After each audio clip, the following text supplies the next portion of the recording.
আগেই বলেছি আমার কলেজ লাইফটা 5 বছরের, মানে 11-12, first year, second year, third year. তো এটা দেখছি ন্যাশনাল মেডিকেল কলেজে ইন্টার কলেজ কম্পিটিশন হয়েছিল।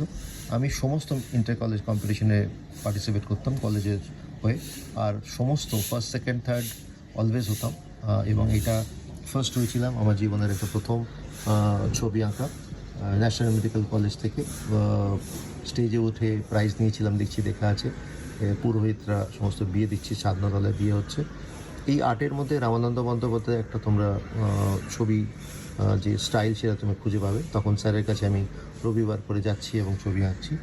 এখানে আর একটা মজার জিনিস আজকে বেশ করতে মজা লাগছে, কলেজ থেকে আমাদের ইন্টার কলেজের একটা ডিনার পার্টি থ্রো করেছিল, প্রচুর বন্ধু বান্ধবের সঙ্গে দেখা হয়েছিল এবং সেখানে গ্রেট ইস্টার্ন হোটেলের লাঞ্চ প্যাকেট দিয়েছিল দুদিনই, সেটা দেখছি উল্লেখ করা আছে, বেশ মজা লাগছে। তো তোমরাও বলো, তোমরাও কি কখনো কলেজে ইন্টার কলেজ